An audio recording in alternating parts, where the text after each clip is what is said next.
recording the misery.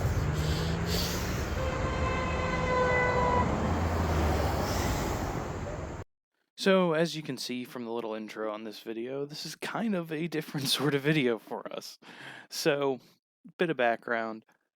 The car that we are in is my dad's 1973 Dodge Dart Sport with a 340.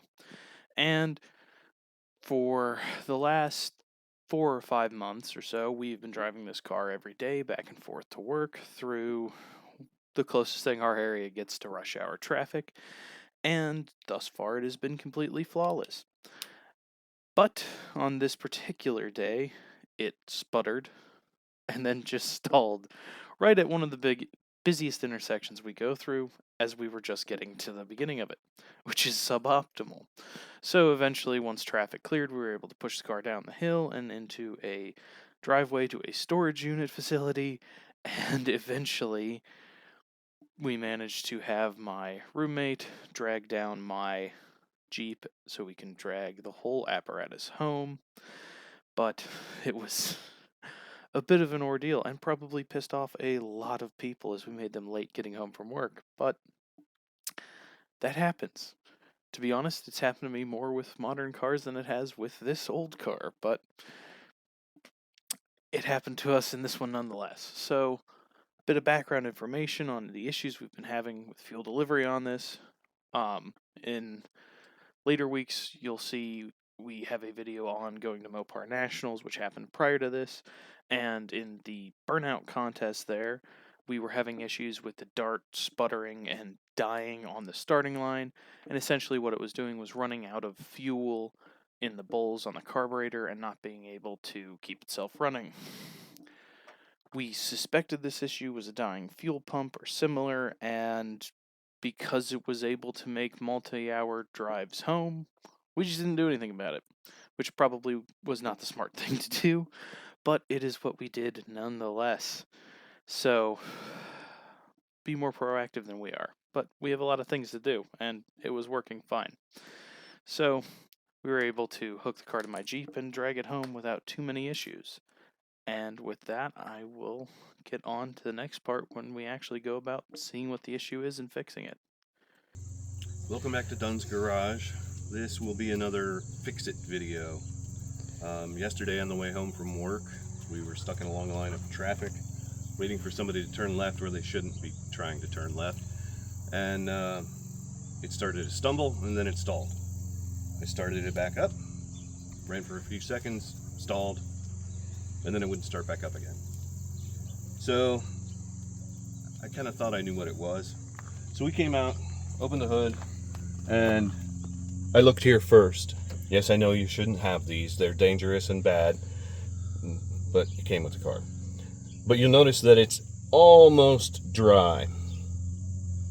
Being clear gives you a nice good visual indicator, so when you crank the engine, normally it's full, so you can't actually see the fuel pulsing. But when it's empty, you can, except now. So the other indicator of this is that several weeks ago we went to Mopar Nationals and we got to get into some sanctioned burnout contests. I haven't done any long burnouts with it until that point. And by long, I mean 23 seconds. And I know 23 seconds because I'm filming it, and we can count out 23 seconds when it runs out of fuel in the fuel bowls and stalls. It did this 3 times. So we were pretty confident at the time that either the fuel filter prior to the pump is blocked, or the pump is bad, or even the the filter at the top could be bad, but you can see it. So we knew we needed to do this, but we didn't do it, and then we got stuck in traffic and had to tow it home on a rope. So now we're back here. We went to Summit Racing and we bought a new Carter fuel pump. Whether it's a fuel pump or not is not really important because this cost $24. So I'm not going to go into any effort to try and keep the original one. We're going back with another clear filter, but this one is a Mr. Gasket glass filter, so it won't have the dangers of the deteriorating plastic filter. But it did have several other arguably far more dangerous issues with it, as you'll see later on. And then before the pump, I just got a plain Summit branded filter. So, we have some things that we need to take apart first. So, there is the fuel pump. It's of a factory style. I don't know anything about it other than it came with the car. This is the filter before the pump. This goes back to through the stock metal fuel line back to the tank. So I should find a 3/8 bolt, take this loose and plug that. Yeah. I'm trying to determine whether or not that rubber line is any good. Okay.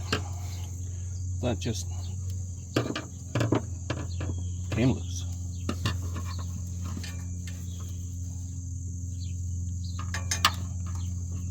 You are immediately leaking out the other side. Well, no, it's just leaking all over. Okay. Now I need the short little screwdriver because I can't twist it. There are occasionally advantages to gravel driveways. Yes, Alan asked me, does gasoline dissolve asphalt? Because he's changing a fuel pump in his rental home driveway, which is made of asphalt. I did give him an overly lengthy explanation on that. Okay, one thing you want to do before you change a fuel pump is do what we did yesterday on the way home from work and get a full tank of gas.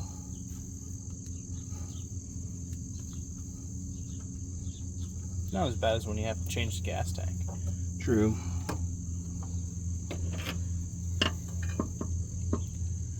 So what he's doing there is he got a 3/8 bolt to match the 3/8 line, and he kept the fuel or the hose clamp on it so he can stuff the bolt down the hole and clamp it shut.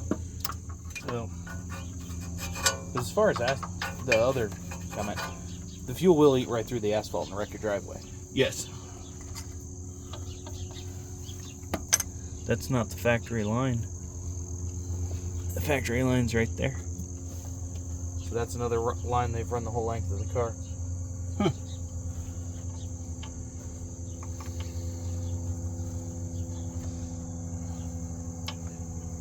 I'd have to measure it to be sure, but this line is smaller than this line. This is probably a 5/16 line. And that's why you can use 3/8 hose on this 3/8 line. It's definitely bigger than the original one. That's interesting. Let's You would see, do that if size. you were upsizing the line for greater flow, or 3/8 might just be the more convenient line. So, unlike a GM fuel pump that's run off of a push rod, and you then have to contend with keeping the push rod in the right place in the car and clocking it to the camshaft, this just runs... Shows a really nice picture here in the directions. Yeah, this just runs directly off of a lobe on the camshaft, same as the lifters do. I wouldn't really put it that way. Well, it's an eccentric, it's not a lobe, but whatever.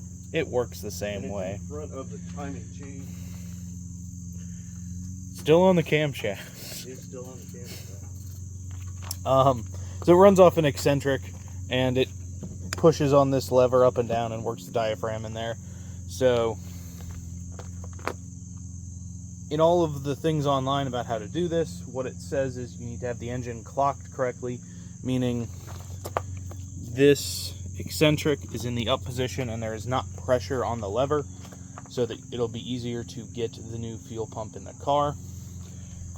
I didn't find anywhere how you would know to do that other than having the timing cover off. One of the things that it says online to do is if the old fuel pump is actively being pushed out when you remove the bolts, that'll mean it's under pressure, and you'll want to turn over the engine to the point that it is not doing that. We'll see in a moment where we're at. Well, they're both loose and it's not actively pushing it out. But the gasket might be stuck so tight that... Well, it just popped right out. So it might be under a bit of pressure. Not bad though.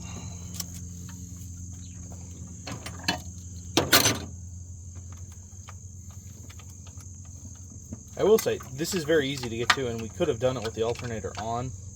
I wouldn't bother doing it with the alternator on. But I will say, we were just staring at the front of an AMC engine, and it would be easier on an AMC. I don't think very much would be easier on an AMC.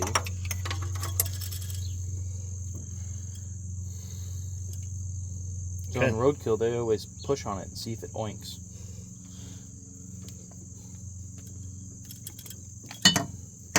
Well, I'm not going to do anything here. Yeah, because it'll spray gas everywhere, so let's not do that. I do find it interesting. You can see the wear on the front of it there, where the cam's pushing on it. And wow, Do you some see black how- gas poured out of that filter. That is what some people might call foreshadowing. Yeah. It's not worn like a big indent, like there would be something wrong, but you can see where it wears, and there is oil all over it. Well, I mean, it's inside the oil. Yeah.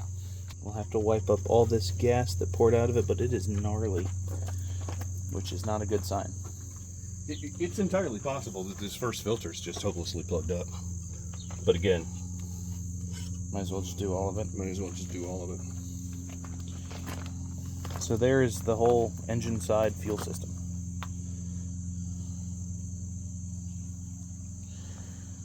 Okay, so I couldn't actually get...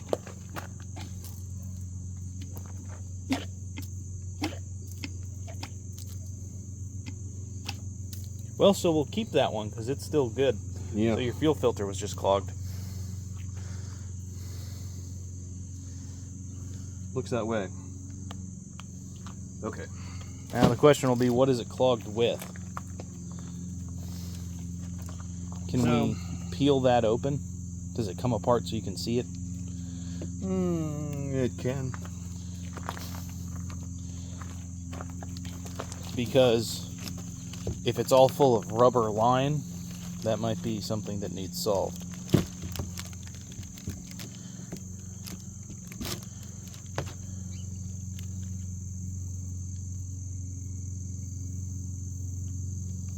Yeah, I mean, we can cut it open later.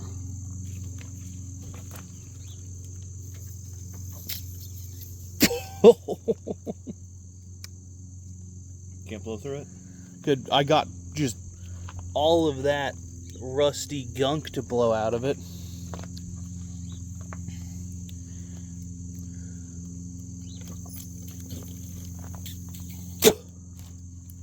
Certainly doesn't flow good, and it's just dripping rust. Now, I'm kind of wondering what I want to do over here, because we didn't get the barbed fitting because Summer Racing didn't have it. So this fitting is an inverted flare, and it's got part of that on it.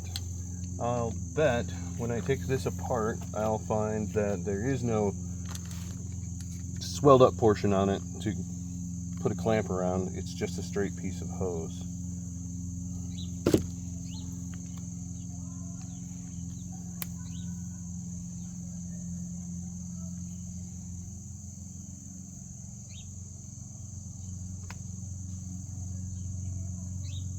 Well, somebody did kind of flare it out a little bit.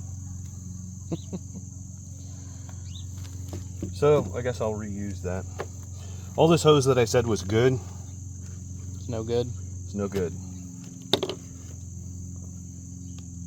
But I am going to save the clamps.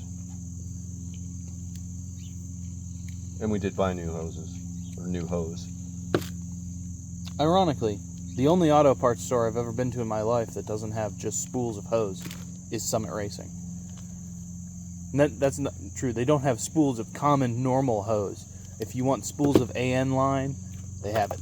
Now I will say, if this was clogging the whole time, we have driven it a hell of a lot with no issue. Yeah. What, 5,000 miles at least? Probably. I mean, it's been on two, call them 500-mile trips, down, back, and then driving around for a week while we're there. Talk was more like 7. And then Every day back and forth to work. So before I tighten any of these clamps, we've got it all assembled. We use the old hoses to cut to length. But before I actually bolt it in here, I want to mock this up and make sure my clamps are going to end up where I can access them.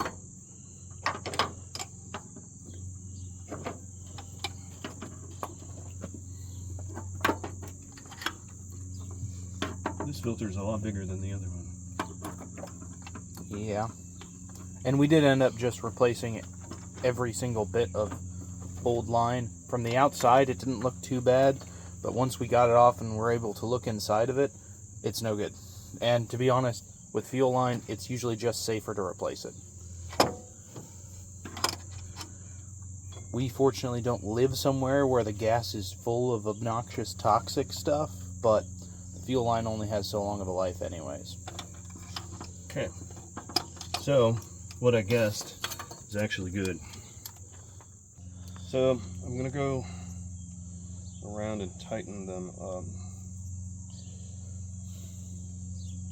I'm going to replace the piece of fuel line that I plugged up, but I'm going to do that more or less last, so that I have the rest of it hooked up ahead of time, and then I won't pour out as much gas.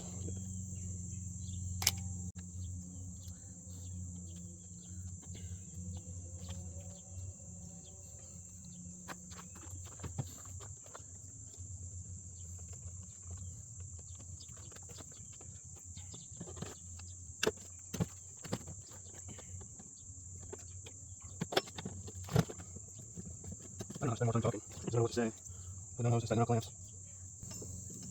I will say one thing. Had we needed to, we could have gotten it functioning again, certainly enough to drive home, considering we were 5 minutes away from home, if we'd just taken this metal filter off and blown through it, which is what you, like, roadkill always does that first, because everything they own sits with California gas in it, so that's usually their problem. But we were only 5 minutes away from home, so we just called and got a car. Drug it home. Yeah. And after we got it off the road into a like an access drive for a storage unit, just by pushing it a little ways, we could have done this on the side of the road, I suppose, if we had any tools. And hadn't been sitting in a business's driveway during a very high traffic time. Yeah. Okay, so I'm gonna scrape off the gasket. Except I have a brand new razor blade in it, so it won't slide along the block.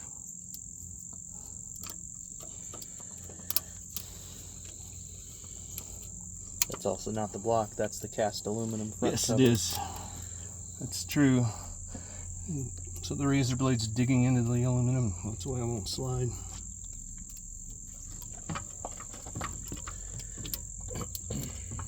That is another odd thing about Mopars, coming from being a Chevy person, is they really, really like their cast aluminum. Yeah. For things that probably shouldn't be cast aluminum, like the section you bolt in your fuel pump to. Although BOP stuff was like that too, with the front covers being all aluminum. And the pole barn garage guy complains about that every time he has to take the front cover off a Pontiac.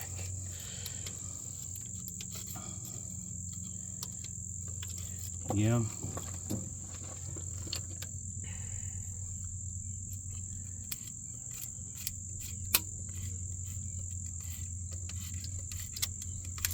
So this looks like it was a nice blue Felpro gasket that was put on with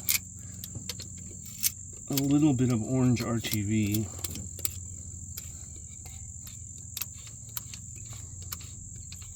Now, since we had instructions, I kind of read them over, and it doesn't mention anything about Using any RTV? using any RTV. Just says put it on. So that's what I'm going to do. Well, and in theory, all it's doing is sealing in oil, which, when oil gets to that type of gasket, will cause it to swell and seal up. Yeah, it's not pressurized or even, doesn't even have much of a gravity issue.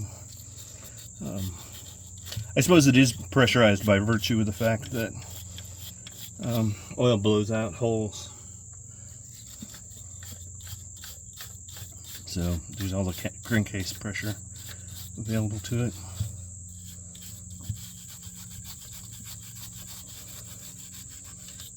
I guess we'll see if we have an engine oil leak there. As you know, it doesn't leak anywhere else, so why would we notice a new one?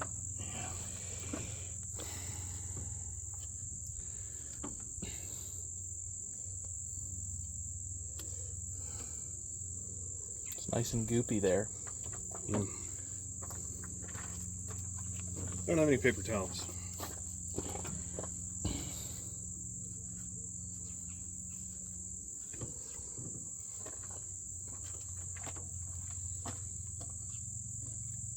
Another thing we've kind of noticed while doing this is we can notice a couple areas on either side where the intake gasket goes that there is oil blowing out there, and that might be contributing to our issue with it burning through a lot of oil. Now, another thing we did was we went to, what weight oil did we go to? 20W50. 20W50 instead of 20W30, and that seems to have fixed that. 10W30. 10W30, and that seems to have contributed to fixing that. It does burn a lot less oil. Another thing is this came with a spacer, but we didn't take a spacer off. It didn't come with a spacer. The instructions say use the spacer if necessary, but there was no spacer here, so no spacer is going back.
Okay, that's tight.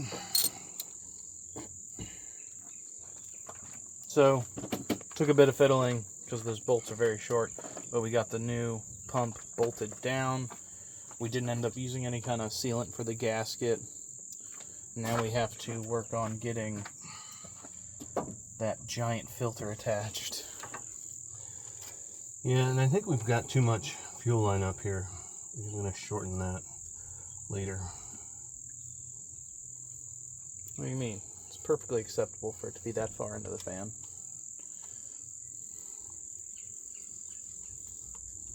Maybe after we put the shroud on and clutch fan, it'll be better.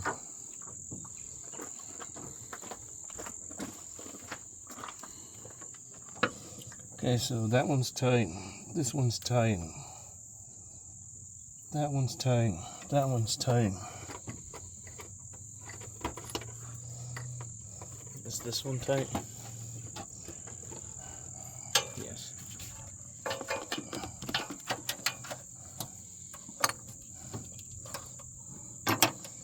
Now comes the kind of obnoxious swap. Yeah, and I think before I do it, I'm going to put this clamp on the other way.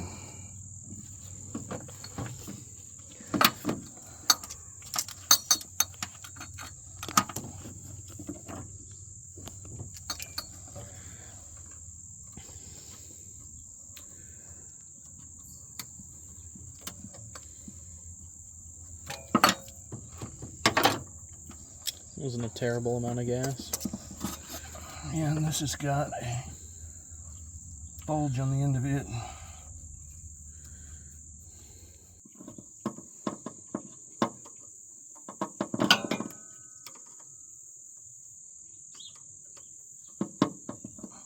I do have to say, it was interesting. We were just watching, Freiberger did a video on tuning the not Holley carburetor on his Duster, which is same platform, fastback A body, and the Magnum 5.9 in his car is a pretty comparable thing to the 340 in this, as far as power and fuel consumption wise. And he spent the whole beginning of it saying it was kind of dumb that he's got a 750 double pumper on his, and we have what, a 600 vacuum secondary, Yes. and it works really, really good, aside from the fact that it ran completely out of fuel while doing the burnout contest at Mopar Nationals, but that was a different fuel delivery issue. Yeah, now, I'm not going to put myself in any kind of position to say that I chose better than Freiberger for a carburetor. This was what was already here, new in a box, because we bought it for a different project and didn't use it. Well, we bought two of them, ended up with two of them, Yes. and the other one's still sitting on the Corvette that I haven't made run yet. Okay, so let's cut that off about there.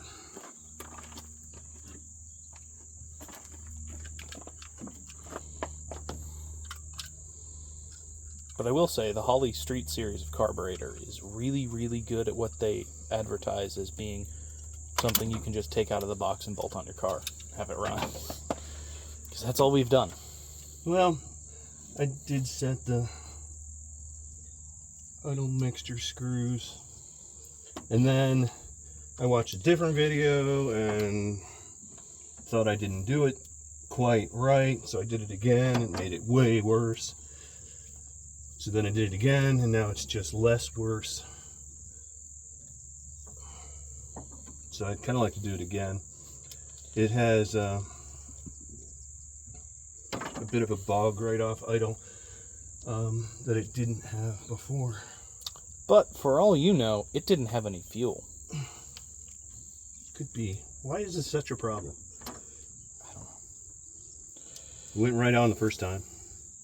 That is one thing you have to make sure before you even start tuning a carburetor, is that the whole rest of the system is working correctly, because it won't matter. Yes, that's true.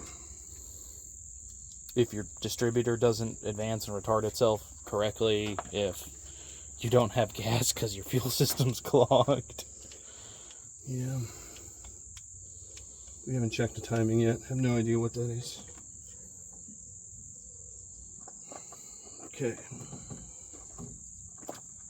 If there's any gas in the tank, that was the demon tune on the boat once. It won't run if there's no gas in it. No matter what the fuel gauge says. Yeah. Okay, so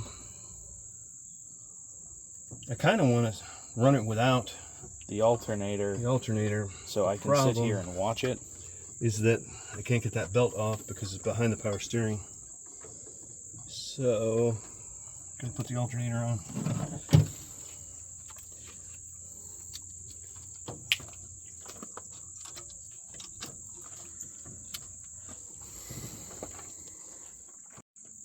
So we got the alternator back on, and we're going to try to start it in a moment. One thing we noticed, alternator belt is very loose, so we should probably replace that.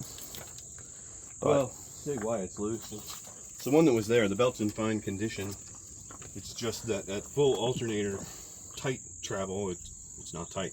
yeah, so we need like a 1/2 inch shorter belt. It's going to take a moment to start because the whole fuel system is going to be dry, and I'm going to sit here and make sure it doesn't spring a leak anywhere.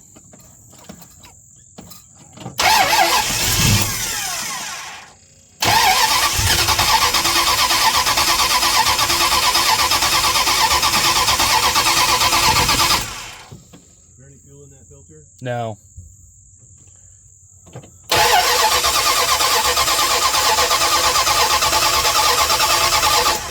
You have fuel now.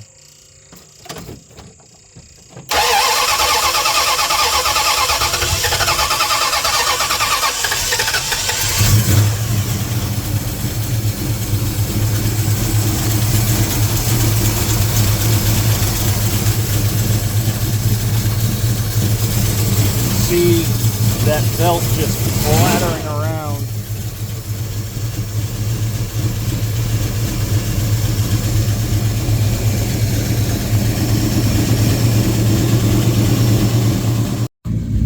So now we're taking it out for test drive.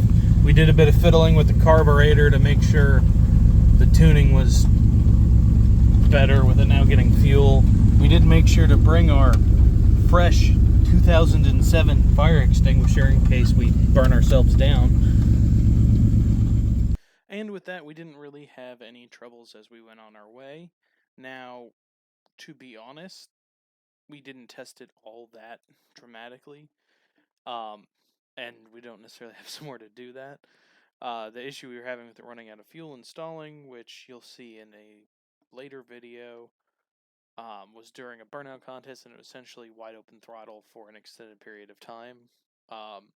If we try to do that on the roads around where we live, we'll go to jail. So we don't have somewhere to do that yet. And this car is a little bit more noticeable to go around doing burnouts in. So we should find somewhere, though, because that is something that tends to draw people's attention a bit more than the rest of it does.